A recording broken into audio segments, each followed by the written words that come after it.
Hi there, students. Vernacular. The vernacular. Normally it's single, but it is a countable noun and it could be plural, I suppose. The vernacular is the language that native speakers use naturally when they're in informal situations. It's the language, the dialect, everyday speech, as opposed to standard English or literary or formal English. The vernacular is what people say everywhere. So, cheers, mate, to use a bit of British vernacular. Yeah, it's informal and it's not literary. It's what the normal people use, and this is the idea of the word, the vernacular, the everyday language spoken by people, the vernacular, and that's really what it is. Not what you'll what you would find in a law book. That's not the vernacular. Yeah.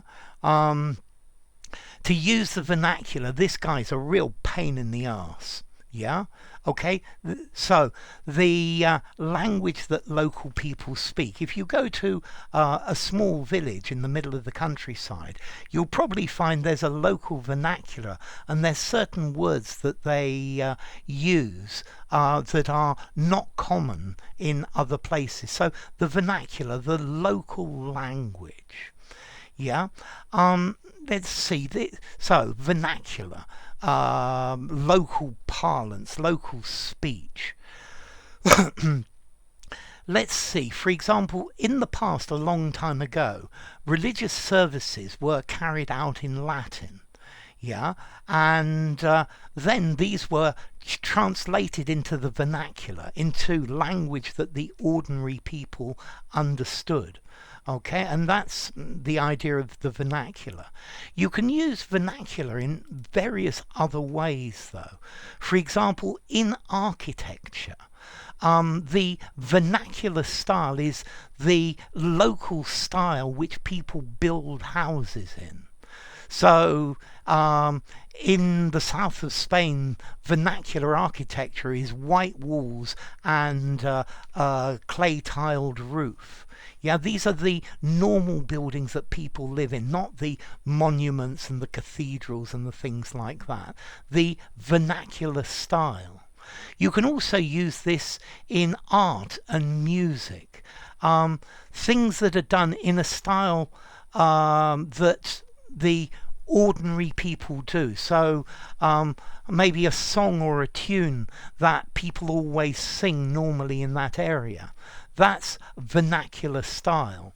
So you could choreograph a dance, or make a piece of music, or paint a picture that's in the style liked by the local people. It's not highfalutin. Yeah, highfalutin. It's just common. You can also use vernacular as an adjective. Yeah, well, I have already, as a vernacular style. Yeah, vernacular language goes down well with teenagers. Teenagers like to use the vernacular. Yeah, if you tell the story in the vernacular, people will enjoy it much more. Yeah. Old stone vernacular buildings, the normal ones that they use, or vernacular traditions.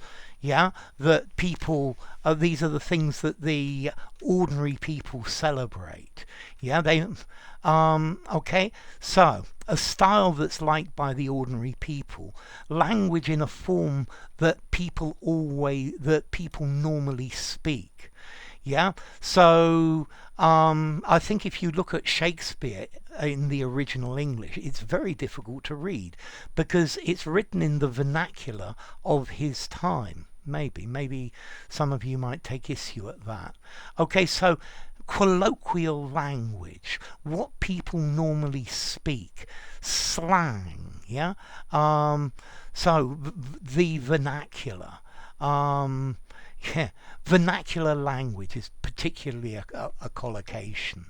Yeah, when you're in London, you need to use vernacular language, or you need to understand it, because it's not going to be um, not everybody talks in a posh voice like Henry.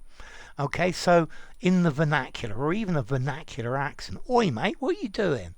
Yeah, give me a glass of water. That's very definitely London vernacular.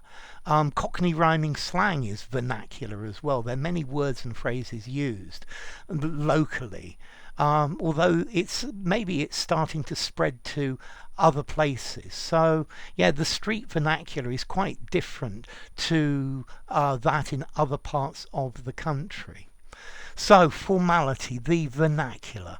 I think I would give it a 6 in formality. I think you could use it in an informal conversation, semi-formal conversation, semi-formal writing, and even a very formal writing. So one that covers everywhere. And then as to origin, it comes from Latin vernaculus, meaning domestic or indigenous, from verna in Latin, either a native, somebody who comes from that place, or also a slave that was born in the master's house. So the slave was born in the master's house and grew up, and so he's very definitely a native of the house. Okay, so the vernacular. Yeah, the British vernacular. People are always interested in a bit of British vernacular. Oi mate, what are you doing? Enough. If you enjoyed the video, give it a rating, subscribe to my channel, and I'll see you soon. Bye for now. Vernacular.